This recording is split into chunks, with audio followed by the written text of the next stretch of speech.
Hola, ¿qué tal? Buenos días. Hola, profe, buenos Hola, días. Hola, profe. profe, buenos días. Buenos días, Buenos profesora. días. Bien, nos reunimos ya para nuestra última clase de la semana y hoy día vamos a comenzar con una parte bien importante de esta primera unidad, que son los subgéneros, ¿ya? Los subgéneros, es decir, los textos líricos, ¿cierto? Que vienen de una larga tradición eh, en la cultura occidental, ¿ya? Y entonces, así como en el teatro, ¿cierto? O en el género dramático está la tragedia, está la comedia, está la tragicomedia y otros, ¿cierto? La farsa, etc. En lírica también nosotros tenemos subgéneros, ¿ya? Hay poemas que no se ajustan a ningún subgénero, ¿cierto? Ayer creo que yo lo decía a propósito de que siempre la lírica se escapa de las clasificaciones, ¿ya? Pero a pesar de eso, sí tenemos subgéneros que nos vienen de la tradición más antigua de la lírica, ¿ya? Y hoy día vamos a ver el primero de ellos, probablemente ustedes ya lo conocen, es el soneto, ¿ya? El soneto es un tipo de poema, ¿ya? Que es de una forma métrica muy estricta, ¿ya? La métrica del soneto es muy estricta. Siempre el soneto se reconoce cuando uno lo ve. ¿Por qué? Porque está dividido en 4 estrofas y las dos primeras, ¿cierto? La primera y la segunda, ¿cierto? Tienen 4 versos y la tercera y la cuarta tienen 3 versos, ¿ya? Estas estrofas que son de 4 versos se llaman cuartetos. Cuartetos. Y las que son de 3 se llaman tercetos, ¿ya? El soneto marcó en la lírica el momento en el cual la poesía pasa de ser musical a ser visual. O sea, uno ve un texto que es un soneto y lo reconoce inmediatamente por su forma. No tiene que empezar a leerlo, ¿ya? Porque el soneto está definido por su forma, ¿ya? Eh, Hay otros subgéneros que luego los vamos a ver, como la canción, el himno, ¿cierto? Que están, digamos, relacionados con la lírica muy vinculada a la música, ¿no? Y entonces a la oralidad. Mientras que con el soneto comienza el traspaso de lo que es lo visual. ¿Mm? Y comienza, ¿cierto?, también esta visión de la poesía como una lectura, ¿ya? Porque como yo les decía, el soneto tiene una forma visual bastante definible, caracterizadora, ¿ya? Es un texto que marcó, ¿cierto?, el paso a lo que podríamos llamar la poesía escrita, o visual, si ustedes quieren, ¿ya? O sea, que está, digamos, anotada en un cuaderno y yo la puedo leer, ¿ya? Previo a eso, ¿cierto? Habían otros subgéneros cuya forma de distinguirse tenían que ver más por un tema o por una forma de enunciar, mientras que el soneto yo lo reconozco por su forma, ¿ya? O sea, lo tengo que ver, ¿ya? Puede que yo, si me están leyendo un soneto, capte que es un soneto, pero la forma más distinguible es verlo escrito, ¿ya? Y entonces, ¿cierto? A pesar de que es el paso a la poesía escrita, también el origen del soneto es súper antiguo, ¿ya? Lo rastreamos en la Edad Media y no se sabe exactamente quién es su creador, ¿ya? Los sonetos más antiguos provienen de la Edad Media. Por ejemplo, un autor muy famoso que escribió sonetos es Dante Alighieri, el autor de la Divina Comedia. Él escribió sonetos en un libro que se llamaba La Vida Nueva. Ustedes saben, ¿cierto?, que Dante Alighieri es italiano, ¿cierto?, que con él viene la subida, digamos, de estatus del italiano, ¿cierto?, de lengua vulgar a lengua culta. Y entonces en este libro, que se llamó La Vida Nueva, y donde Dante hace como una especie de diario de vida, con poemas incluidos.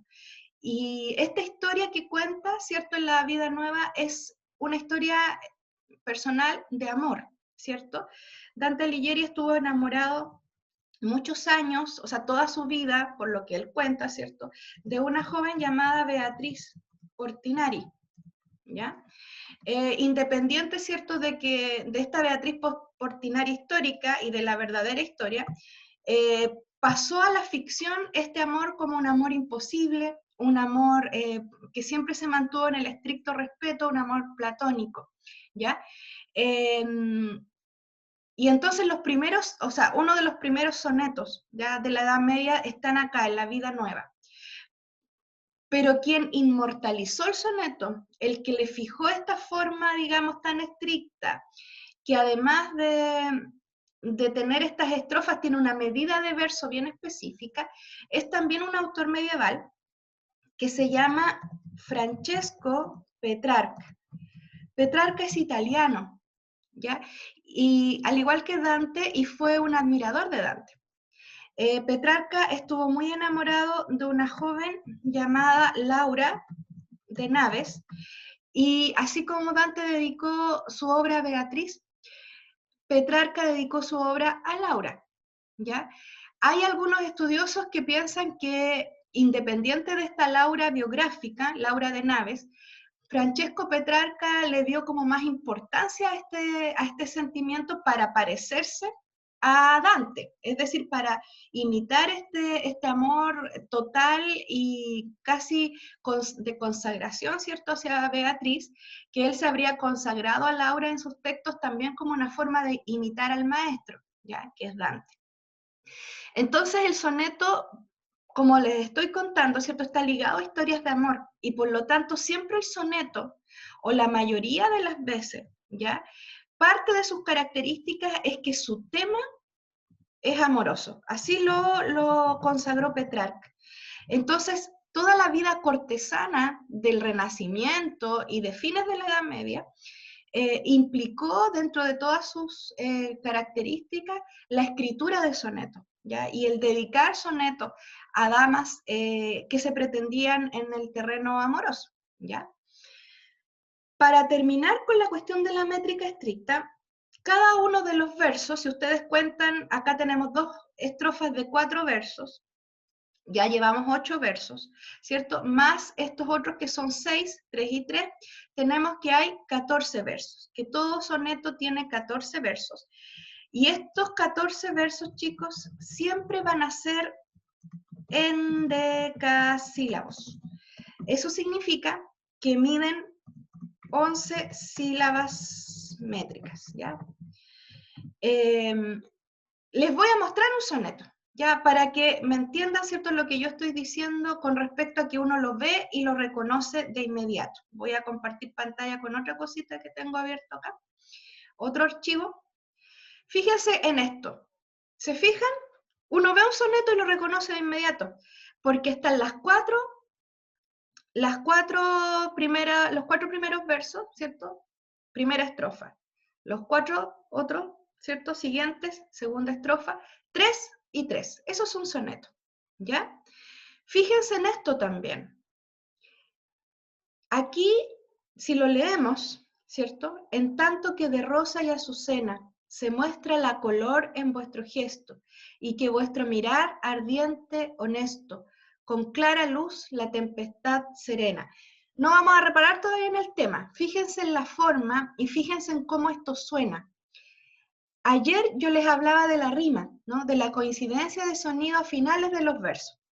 En esta primera estrofa, miren solamente este cuarteto y las palabras azucena, gesto, honesto y serena. ¿Cuál rima con cuál?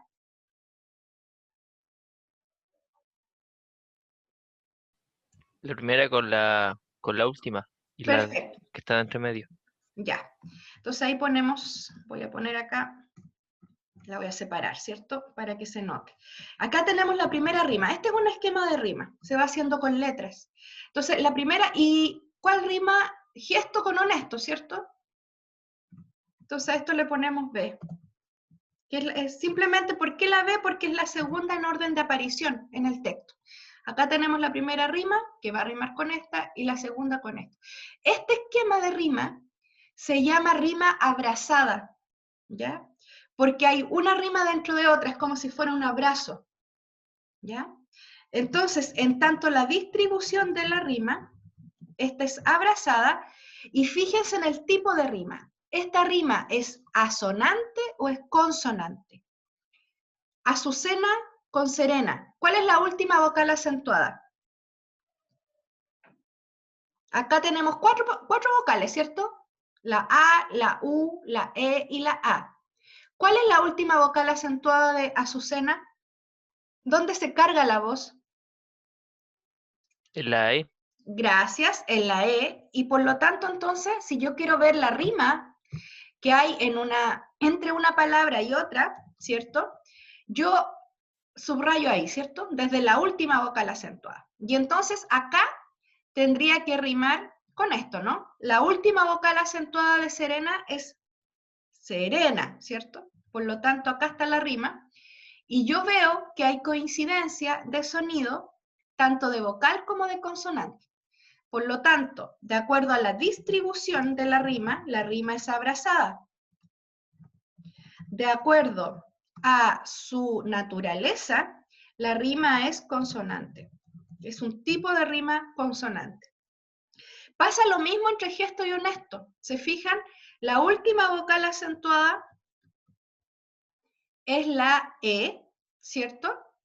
Y acá también. Y entonces rima gesto y honesto, ¿no?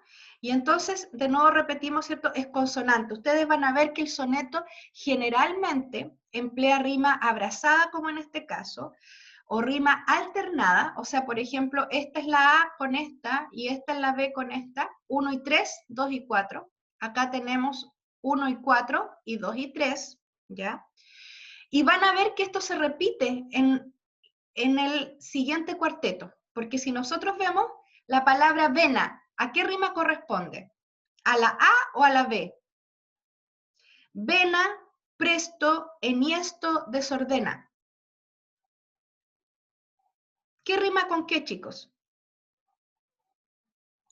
La primera rima con en la vena, rima con esparce y desordenada. Desordena, perdón.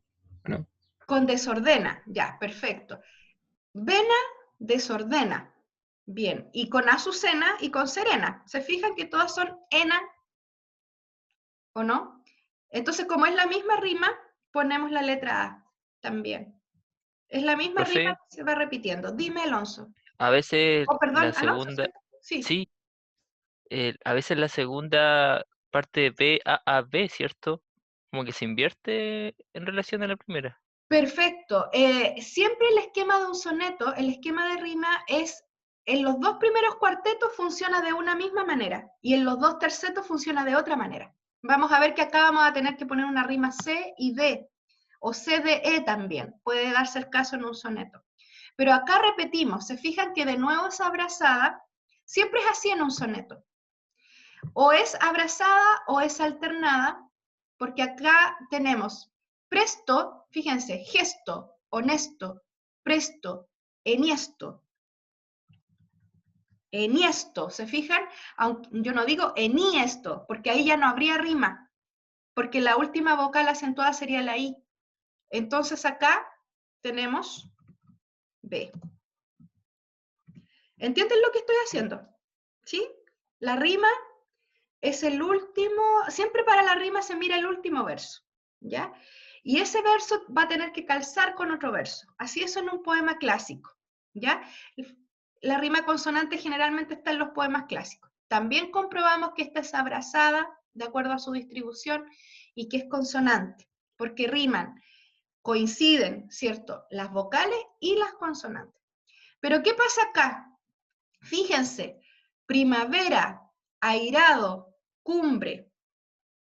Entre sí, si ustedes se fijan, no hay coincidencia entre los sonidos. Primavera no rima con airado, ni tampoco con cumbre.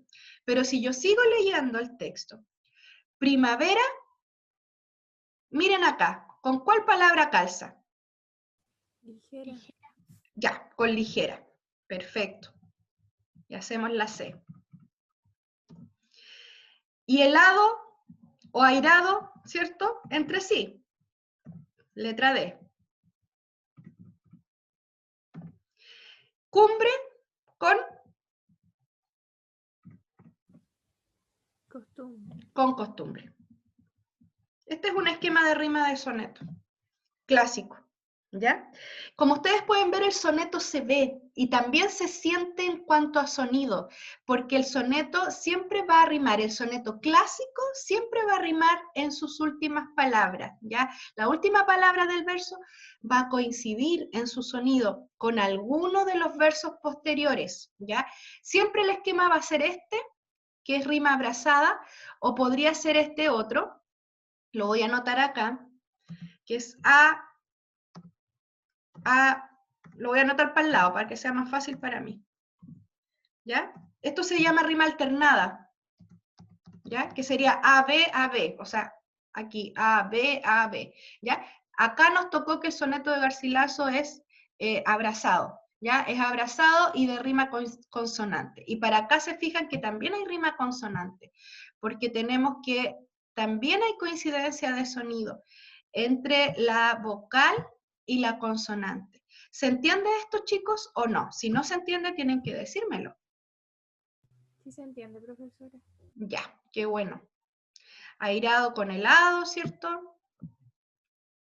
Y cumbre con costumbre. Ya. Otra de las características del... Fíjense que aquí no hay una cuestión que sea la última sílaba, sino que siempre es la última vocal acentuada. Por ejemplo, la palabra cumbre, si ustedes se fijan, rima desde casi el inicio de la palabra, porque justamente su última vocal acentuada es la U, ¿ya? Entonces rima con otra palabra que es más larga, pero que también acentúa como última letra, ¿cierto?, a la U, y tiene toda la misma esquema, las mismas letras, ¿cierto?, entre sí. Cumbre, costumbre. ¿Ya? Un buen ejercicio que se hace siempre con los cursos chicos, los más chiquititos, es hacerlos escribir rimas. ¿Qué palabra rima con cuál? ¿Ya? Entonces, los cursos más chicos, ¿cierto? Por ejemplo, sapo con qué, ¿ya? Y ahí los niños empiezan a crear, a imaginar, a buscar, ¿cierto? En el bagaje, ¿cierto? Léxico que tienen hasta ese momento, los sonidos, ¿no? Y se van armando poemas. Ya, armemos un poema ahora con estos sonidos, ¿cierto? Ejercicios de rima. Muchos poetas hacían ejercicios de rima, sobre todo los que cultivaban las letras clásicas. Gabriela Mistral, por ejemplo, en sus manuscritos tenía cuadernos enteros de rima, por ejemplo, que tiene el título U-O, y entonces todas las palabras hacia abajo, ¿cierto?, que riman con ese esquema. ¿Ya? Ella trabajaba con la rima asonante, entonces eran unos listados enormes de palabras, a veces 100 o 150 palabras, ¿cierto?, y que luego ella usaba para componer y buscar el sonido efectivo que ella quería. ¿Ya? Entonces, el soneto siempre tiene una cuestión visual, que está aquí, las dos estrofas de 4, ¿cierto? Y luego las 2 de 3. Además, una cuestión de sonido, que lo acabamos de ejemplificar, y aparte hay una cuestión de medida de verso, ¿ya? Todavía no les voy a enseñar a cortar sílabas métricas, pero sí se los voy a mostrar nomás ahora brevemente. 1, 2, 3. No siempre va ligado a la sílaba que nosotros conocemos clásicamente, porque hay unos fenómenos que a veces unen sílabas que no deberían estar juntos. Por ejemplo, aquí hay un fenómeno que se llama sinalefa, y que une, ¿cierto?, los sonidos vocálicos. Y aquí también, creo. ¿Ya? Entonces, si contamos... 1, 2, 3, 4, 5, 6, 7, 8, 9, 10, 11. Hay 11 sílabas. Si ustedes sacan, me gustaría que hicieran el ejercicio en su casa, que midieran este verso, y ustedes se van a dar cuenta, midieran el poema, y se van a dar cuenta que todo mide 11, porque estos son versos endecasílabos. Un verso que mide 11 sílabas métricas es endecasílabo. A lo mejor alguno aprendió a contar sílabas en el colegio. Yo todavía no les he enseñado métrica, ¿cierto? Les estoy ejemplificando cómo se cuenta nomás, ¿ya? Y entonces si alguien se acuerda, si aprendió en el colegio, puede empezar inmediatamente a medir versos, ¿ya? Porque es parte del arte lírico, ¿ya? El arte lírico es comunicación de un sentimiento, imaginación y todo eso, pero también hay un arte en cómo los versos se van componiendo, ¿ya? Y esto es parte de esa composición, de esa arquitectura lingüística, que es todo poema, ¿ya? Entonces, quiero mostrarles también voy a salir de aquí un ratito, quiero mostrarles otro texto que tengo acá, que es una guía que se los voy a dejar en EVA para que ustedes la tengan, que acá están los sonetos del creador, o mejor dicho, el que inmortalizó el soneto amoroso, ¿no? Que es Francesco Petrarca.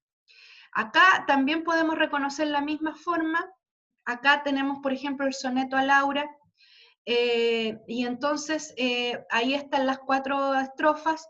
Acá también, salvo que acá, porque yo estaba escribiendo en columna, la palabra mora se me pasó para abajo, pero es que en mi alma mora, es todo el verso, ¿ya? Si lo medimos, digamos, nos da las 11, ¿ya? Son 4 sonetos de Petrarca, y que nos habla de este gran amor, ¿cierto?, que él tenía por Laura. ¿Ya? Vamos, independiente de la Laura biográfica, ¿cierto? Hay una Laura en las letras de Petrarca, ¿no? Que es esta joven cuya imagen, ¿cierto?, cautivó a este hablante lírico, de tal manera que él dedicó toda su lírica a Laura, ya todos sus poemas están dedicados a Laura, y también, ¿cierto?, con la enorme tristeza de que Laura murió muy joven, ¿ya? Y entonces también está aquí en sus sonetos el testimonio del dolor por la muerte de Laura, ¿ya? Y entonces, bueno, voy a leer uno, ¿cierto? Ustedes pueden leer los demás. Bendito sea el año, el punto, el día, la estación, el lugar, el mes, la hora y el país, en el cual su encantadora mirada encadenóse al alma mía. Bendita la dulcísima porfía de entregarme a ese amor que en mi alma mora, y el arco y las saetas de que ahora las llagas siento abiertas todavía. Benditas las palabras con que canto el nombre de mi amada, y mi tormento, mis ansias, mis suspiros y mi llanto. Y benditos mis versos y mi arte, pues la ensalzan, y en fin mi pensamiento, puesto que ella tan solo lo comparte. ¿No? Es atroz de tanto amor, ¿cierto? O sea, hay un afán, ¿cierto?, de bendecir el momento en que él se enamora de Laura, pese a que esto lo hace sufrir también. Si ustedes se fijan en la segunda estrofa, él habla de que tiene llagas abiertas, ¿no? Por haberse enamorado de esta joven de una manera tan inmediata, ¿ya? Y luego, ¿cierto?, sigue bendiciendo el nombre de Laura y también su dolor, ¿ya? Si seguimos leyendo los sonetos nos vamos a dar cuenta que Laura no lo toma mucho en cuenta, ¿cierto? Entonces de ahí estas heridas y este suspirar eterno por un amor no correspondido, ¿ya? Y luego, ¿cierto?, la bendición sobre los versos y sobre su propio arte, que permiten elogiar a Laura, ¿cierto? Ensalzar es una palabra que significa elogio. Y entonces que su arte está dedicado a elogiar a esta joven, ¿no? Y también bendice sus pensamientos que están dedicados única y exclusivamente a Laura, ¿no? Es una devoción terrible, ¿cierto? Y absoluta a este amor imposible, ¿ya? Que fue Laura para el poeta. Si seguimos leyendo después vamos a ver cómo él dice que no encuentra la paz, que es un amor, ¿cierto?, que lo consume, ¿ya? Que lo consume y que si bien es cierto lo hace sufrir, también le hace, ¿cierto?, un tremendo bien el contemplar a Laura, el pensar en ella, el escribir sobre ella, ¿no? Y acá tenemos, ¿cierto?, el soneto de la muerte de Laura, dedicado a su muerte, y cómo el poeta, ¿cierto?, recuerda este cuerpo hermoso, su cabello, su risa, y entonces, ¿cierto?, que a pesar de la muerte, él sigue ahí vivo, lamentablemente, ¿cierto?, pese a que va a llorar eternamente el duelo por Laura, ¿no? Y entonces, bueno, y este último poema donde hay una especie de reflexión de este sentimiento, ya que a él lo ata de alguna forma, ¿ya? Entonces, este es el poeta que consagró el soneto como un texto amoroso, ¿ya? Es muy raro que luego los poetas hayan escrito textos donde el soneto se aparta de la cuestión del amor.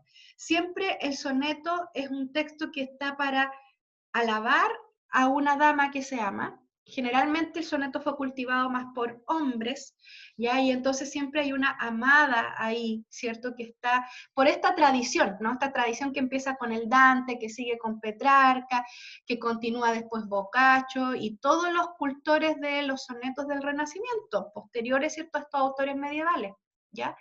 Y entonces, ¿cierto? Se va a consagrar en las letras de Petrarca como un soneto, como un texto que habla de amor, ya sea imposible o posible, pero el caso es que se celebra el amor, se celebra generalmente también el cuerpo del otro, como una instancia sagrada, sublime, ¿cierto? Que se alaba con el mayor fervor. ¿Mm?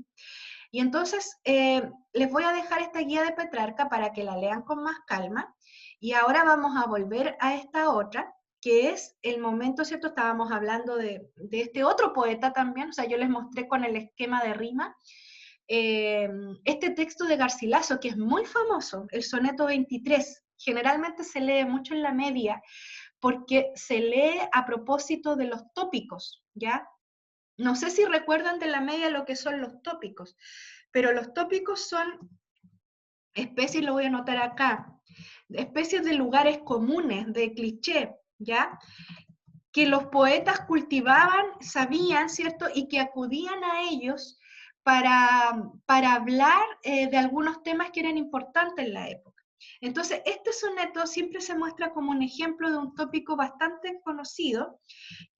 Hay varios tópicos, ¿no? Pero este es el tópico del Carpe Diem, en latín, que significa, ¿cierto?, aprovecha el día, o aprovecha el momento, vive el presente. Sería otra forma de hablar o de traducir Carpe Diem, ¿no? Y entonces, si ustedes leen, bueno, Garcilaso de la Vega es un hombre que vivió en el siglo XVI, fue soldado, y también fue un escritor, ¿ya? O sea, él cultivó como Hamlet, se fijan las armas y las letras. Bueno, a todo esto Shakespeare también escribió sonetos, chiquillos, pero los sonetos de Shakespeare son como más experimentales, porque los de él, el verso es gigante, tenían 14 sílabas métricas y algunos 16. ¿Ya?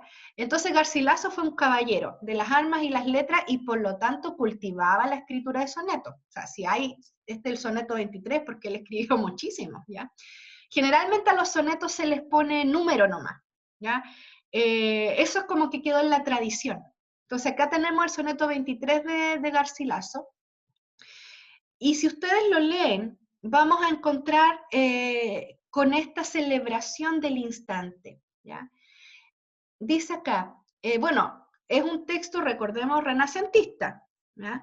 Por lo tanto, va a tener quizá alguna dificultad la lectura, pero tampoco una cosa tan imposible, ¿cierto? Y a lo mejor muchos de ustedes conocen este texto también. En tanto que de rosa y de azucena se muestra la color en vuestro gesto, y que vuestro mirar ardiente, honesto, con clara luz la tempestad serena, y en tanto que el cabello, que en la vena del oro se escogió, con vuelo presto, por el hermoso cuello blanco, enhiesto, el viento mueve, esparce y desordena.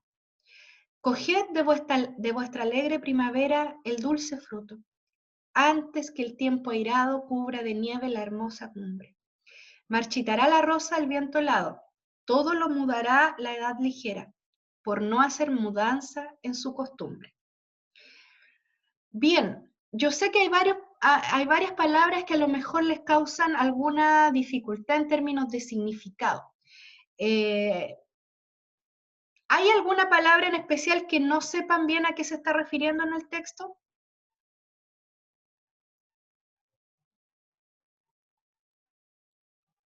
¿No? Todas las reconocen.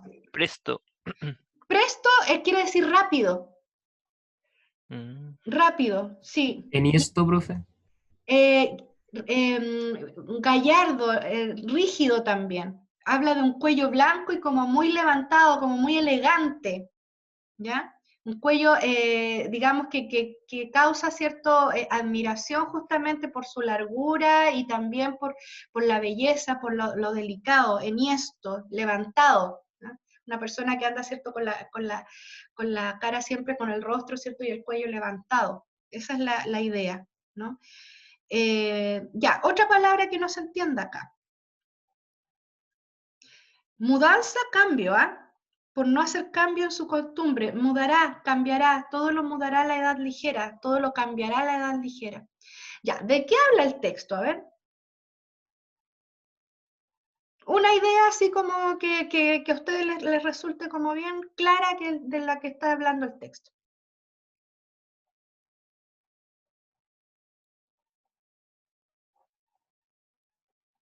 ¿Nadie sabe? No les creo. Alguien tiene que tener alguna idea. No importa de la parte que sea del poema.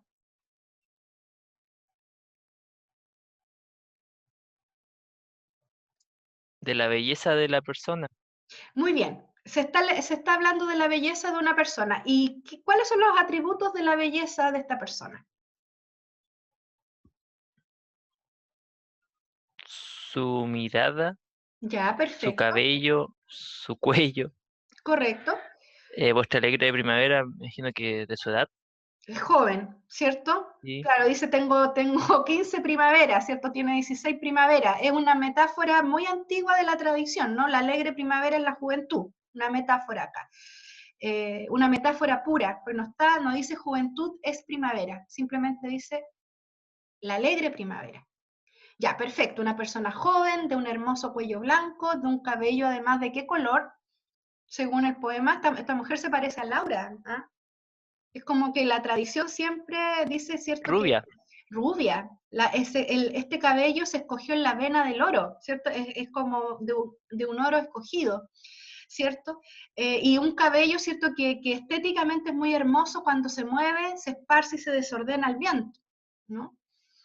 Y en la primera estrofa, fíjense, la color en el gesto, mejillas sonrosadas, ¿sí? Tienes mejillas de rosa, de azucena, en tanto que tus mejillas son sonrosadas, que tienes una hermosa mirada, una mirada honesta, serena, ¿cierto? Una mirada luminosa. Este primer verso está dedicado a esto, ¿cierto? Las mejillas y la mirada. Y luego, ¿cierto? El poeta sigue hacia arriba, digamos, el cabello y el cuello, ¿no? Y no mira nada más. ¿Ah? Esto es muy típico renacentista, ¿no? Porque es como parte del pudor de la época. Solo se ensalza el rostro de la persona, ¿cierto? Que se ama, ¿ya? Y entonces acá se está celebrando la belleza, claramente, como decía su compañero, de una mujer. Y en el primer terceto, ¿qué se le manda a hacer a esta mujer? Coged de vuestra alegre primavera el dulce fruto. Si veíamos que la juventud era la alegre primavera, ¿qué será el dulce fruto? ¿Qué será la nieve y la cumbre hermosa, oye? Porque aquí no estamos hablando de una cumbre literal, ¿cierto? Este es un lenguaje connotativo, porque una cumbre es la cumbre de una montaña. ¿Cuál será la cumbre de la persona? La hermosa ¿La cumbre. vejez? Ya, pero fíjense que se va a cubrir de nieve la hermosa cumbre. ¿Qué era lo que ella tenía hermoso? Y que se va a El cubrir de rostro. nieve. El rostro, pero ¿qué parte específica? ¿Qué se cubre? ¿Cuándo la gente dice que tiene nieve? El pelo. El pelo, pelo, con ¿cierto? canas. En algún momento se va a llenar de canas, se va a llenar de canas, ¿cierto? Y se va a cubrir de nieve la hermosa cumbre. Entonces, ¿cuál es la hermosa cumbre? La cabeza. La cabeza, ya. Se va a poner canosa, ¿no? Y entonces, ¿qué tiene que hacer antes que esté llena de canas? Es decir, antes que esté vieja. Antes que el tiempo airado, ¿cierto? Antes que empiece a pasar el tiempo y tú estés vieja. ¿Qué hay que hacer? Disfrutar la juventud. Bien, ¿cierto? Disfrutar su juventud. Coged de vuestra alegre primavera el dulce fruto. Carpe diem, aprovecha el día, aprovecha tu juventud, ¿ya? Sé feliz cuando lo puedes ser y disfruta, ¿ya? Y luego este último terceto, que es como bajón, digamos, porque lo que el poeta, lo que está diciendo acá el hablante lírico es que hay que aprovechar el día, ¿por qué? ¿Cuál sería el mensaje final del poema? Fíjense, marchitará la rosa al viento helado. ¿Qué será la rosa? ¿Qué será el viento helado en el poema?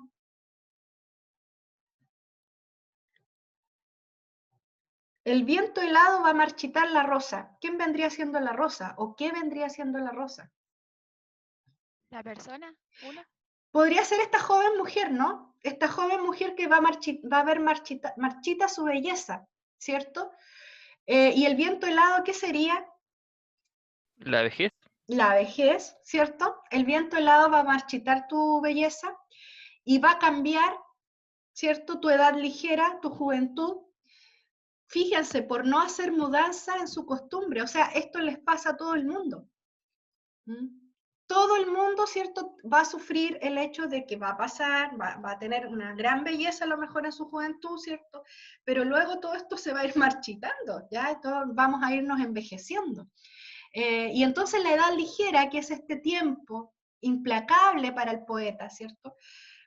Va a, va a seguir haciendo siempre lo mismo. O sea, por muy bella que sea esta jovencita, el poeta no va a cambiar, o sea, perdón, el tiempo no va a cambiar su acción sobre las personas. El tiempo siempre va a hacer su trabajo, ¿ya? Entonces es como entre una celebración, pero también la constatación de una tremenda verdad, que es el paso del tiempo.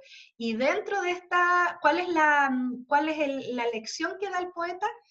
Aprovecha el rato, aprovecha el día, porque después ya no vas a tener quizá la energía o las ganas quizá de disfrutar tu vida, ¿no? Ese es el mensaje del soneto 23. Un hermoso soneto de la tradición española. Garcilaso es español, un gran caballero de las armas y de las letras, con muchos poemas de amor, muchos sonetos especialmente escribió Garcilaso, ¿ya? Y este es uno de los más conocidos. Y antes de darle la palabra a ustedes, que a lo mejor tienen preguntas, quiero mostrarles un experimento que hizo un poeta chileno a propósito de este género, que es el soneto, ¿ya? Me refiero a Pablo Neruda. En su libro 100 sonetos de amor, él crea una nueva versión de este género, ¿no? Una versión que él llama sonetos de madera. Si nosotros vemos, acá tengo la primera estrofa del primer soneto de este libro, si nosotros vemos las últimas palabras, ninguna rima con ninguna. Fíjense, vino, dura, amanece, limones. Pero Neruda sí mantuvo dos cosas muy importantes del soneto. Su forma, los dos cuartetos y los dos tercetos, y su tema, amoroso. Está hecho el soneto para alabar a una mujer que se ama, ¿cierto? Y entonces acá él hace la celebración, voy a correr un poco esto más abajo, para que veamos todo el soneto, para que veamos su forma, ahí está. Soneto primero, ¿no? Dedicado todo este libro a su última mujer, Matilde Urrutia, ¿ya? Y entonces, ¿cierto? Vemos acá llevado con una, podríamos decir, con una innovación, este antiguo género de la tradición, ¿ya? En un soneto que el poeta llamó, este subgénero del subgénero, digamos, que él llamó soneto de madera. Lo vamos a leer. Matilde, nombre de planta o piedra o vino, de lo que nace de la tierra y dura. Palabra en cuyo crecimiento amanece, en cuyo estío estalla la luz de los limones. En ese nombre corren navíos de madera, rodeados por enjambres de fuego azul marino, y esas letras son el agua de un río que desemboca en mi corazón calcinado. Oh nombre descubierto bajo una enredadera, como la puerta de un túnel desconocido que comunica con la fragancia del mundo. Oh, invádeme con tu boca abrasadora, indágame si quieres con tus ojos nocturnos, pero en tu nombre déjame navegar y dormir, ¿ya? Es la pura celebración del nombre de ella, ¿ya? Recordemos que este libro tiene 100 sonetos, entonces él va a entrar, digamos, o va a dedicar cada uno de estos sonetos a un detalle de la persona de esta mujer amada, partiendo por su nombre, celebrando cada una de sus letras, celebrando de alguna manera también el hecho de que este nombre él lo haya conocido, ¿no?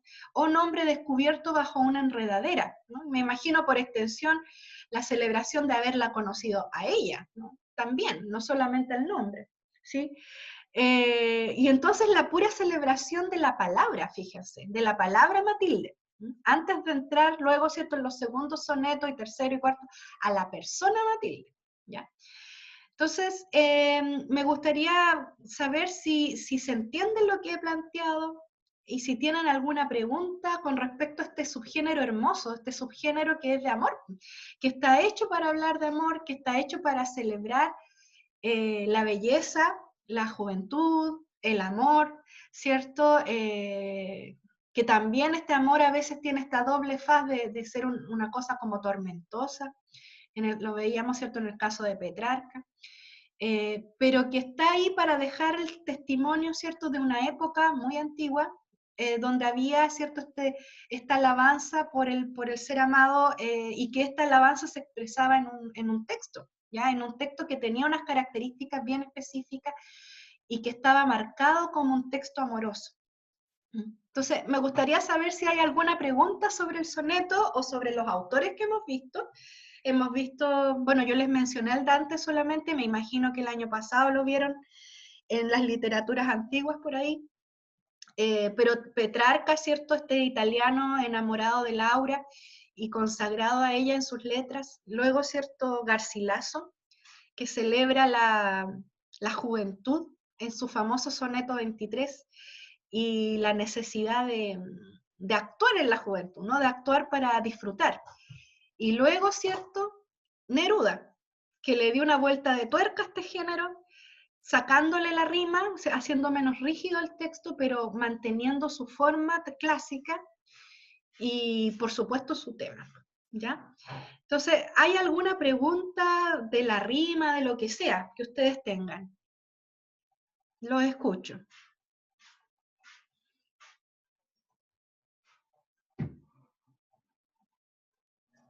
Profe, ¿los tópicos literarios se mantienen hasta el día de hoy o ha salido un nuevo tópico?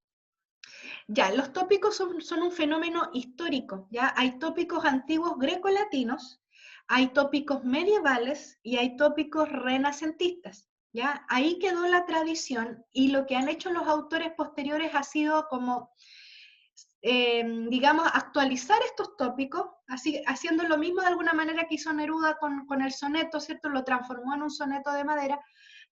Muchas veces aparecen los tópicos, incluso en canciones populares y también en poemas contemporáneos, ¿ya? O en prosa también. Pero los tópicos es una clasificación que ya está cerrada, digamos, y que son, como te digo, históricos, y que fueron parte de la antigua retórica. O sea, eran especies de temas clásicos y muy manidos por los autores, a los que los autores recurrían cuando a veces necesitaban plantear algo, ¿ya? Por ejemplo, existían los tópicos de la conclusión, o sea, cómo concluir un texto, los tópicos de la introducción, existía el tópico del tempus fugit, o sea, el tiempo se va rápido, y muchos otros, ¿ya? Que ustedes pueden encontrar en un texto de Ernst Robert Curtius. Curtius es quien anota, digamos, todos los tópicos de la tradición, hace un ejercicio, digamos, de recopilar los tópicos por época, ¿ya? ¿Podría escribir el, Sí, lo voy a poner en la porfa? pizarra aquí para que lo tengan. El libro de Curtius, a ver, espérense. Vamos a borrar acá. Ahí. Ahí. El autor se llama Ernst Robert Curtius. ¿Ya?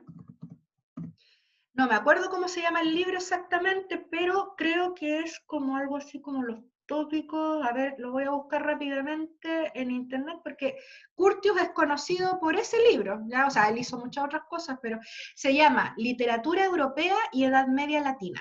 Así se llama. Literatura Europea y Edad Media Latina.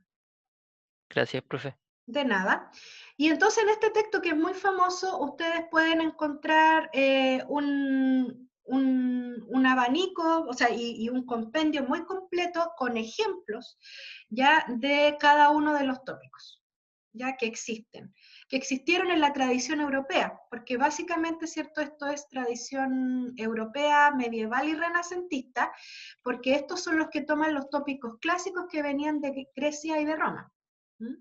Ahí están los primeros tópicos, ¿cierto? Y luego, ¿cierto? Los medievales y los del Renacimiento los van tomando, los van complementando, van como poniéndole énfasis a algunos, también dependiendo del espíritu de la época, por decirlo así. ¿Sí? Entonces, los profesores de lenguaje deben manejar los tópicos. Yo los invito, ya que estamos revisando lírica, a revisar por ahí los tópicos de la antigüedad clásica, ¿ya?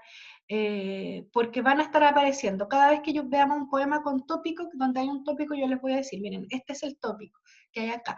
Y acá tenemos el carpe diem, que significa aprovecha el día, ¿no? Como un buen lema para estos días de descanso que vamos a tener, que van a ser poquitos, pero igual, ¿ya? Algo a lo mejor se puede aprovechar, por último, de descansar, ¿no?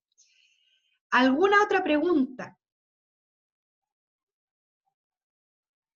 ¿Se entiende lo de la rima? Consonante. ¿Ya? Bien. Recuerden, la rima, de acuerdo a su naturaleza, se divide en consonante y asonante, de acuerdo a su distribución. Hay muchos esquemas rítmicos, o sea, yo alcancé a ver hoy día con ustedes la abrazada, ¿cierto? Y luego la alternada, que estaba en los dos últimos tercetos de Garcilaso, que se va alternando en la rima. Pero hay otros esquemas más, ya que vamos a ver después. Por ejemplo, la continua, la gemela, son otros esquemas de rima. De acuerdo a la distribución, este soneto de Garcilaso tenía rima abrazada, ¿ya? Bien, espero que les haya gustado este ejercicio de los sonetos. Saben que un buen ejercicio también que se puede hacer en media es hacer escribir a los chicos sonetos. Escribir primero las rimas, que es más fácil, ¿cierto? Y luego hacerlos escribir, aunque sea un cuarteto, por ejemplo, o todo un soneto, es un buen trabajo, ya, para ejercitar la escritura creativa también. ¿Ya? Y podían, quizás tomándose sus licencias, pues así como lo hizo Neruda, que dijo, ya voy a dejar pasar la rima, pero voy a mantener esto como un texto de amor.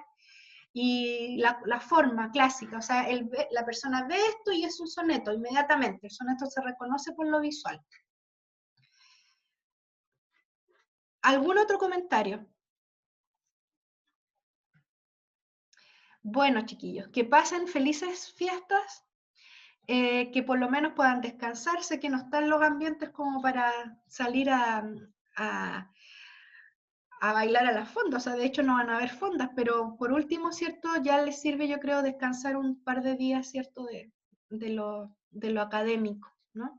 Un abrazo a todas y a todos. Muchas gracias, profe. Usted igual que pueda Chao, descansar. profe, que descanse. Chao, Gracias. profesora. Chao, profe, Igual que lo pase ustedes. bien. Un Que esté abrazo. bien. Gracias, igual ustedes.